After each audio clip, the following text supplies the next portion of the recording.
दोस्तों, हमारा भारत ऋषि मुनि और साधु संतों का देश रहा है। आज विज्ञान ने बहुत उन्नति कर ली है, जिसमें पृथ्वी ही नहीं बल्कि अंतरिक्ष का भी ज्ञान प्राप्त हुआ है। परंतु हमारे वेदों में लाखों वर्ष पूर्व ही संपूर्ण ब्रह्मांड का वर्णन लिखा जा चुका था, जो विज्ञान से एकदम सटीक बैठता है। प्राचीन समय में इस ज्ञान को गुरुकुल में ऋषि मुनि प्रदान करते थे। धर्म कर्म में हमेशा लीन रहने वाले समाज के लोगों को ऋषि मुनि, साधु और सन्यासी आदि नामों से पुकारते हैं। ये हमेशा तपस्या, साधना, मनन के द्वारा अपने ज्ञान को परिमार्जित करते हैं। परंतु ऋषि मुनि, साधु और सन्यासी, इनमें क्या अंतर है? चलिए जान लेते हैं इस वीडियो में। पहला सवाल है कि ऋषि कौन होते हैं?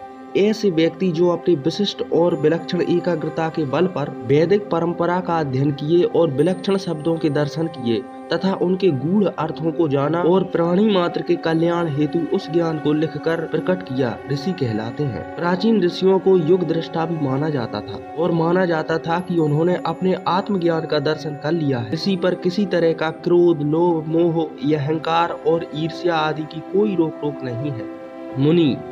मुनि शब्द का अर्थ होता है मौन अर्थात शांति, यानी जो मुनि होते हैं वह बहुत कम बोलते हैं।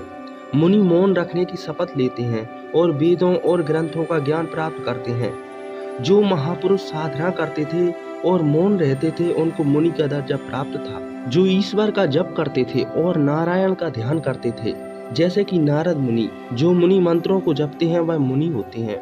साधु कौन होते हैं? साधना करने वाले व्यक्ति को साधु कहा जाता है।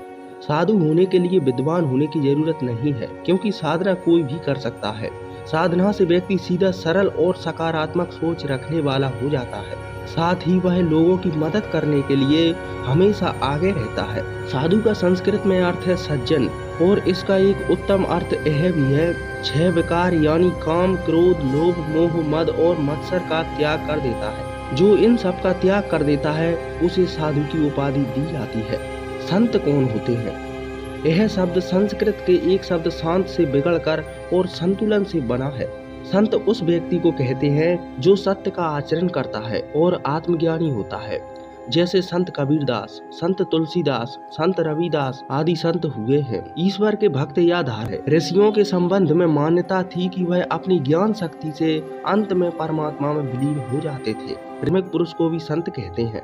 बहुत से साधु महात्मा संत नहीं बन सकते, क्योंकि घर परिवार को त्याग कर मोक्ष की प्राप्ति के लिए चले जाते हैं। इसका अर्थ है कि वह अति पर जी रहे हैं। जो व्यक्ति संसार और आध्यात्म के बीच संतुलन बना लेता है उसे संत कहते हैं। संत के अंदर सहजता और शांत स्वभाव होता है। ऐसे भक्त संत कहलाते हैं। तो उम्मीद है आपको ऋषि, मुनि, साधु और संत में क्या अंतर है अच्छी तरह समझ में आ गया हो। वीडियो को लाइक, शेयर एंड चैनल को सब्सक्राइब करिए। मिलते हैं अगली वीडियो में। जय भारत भूमि।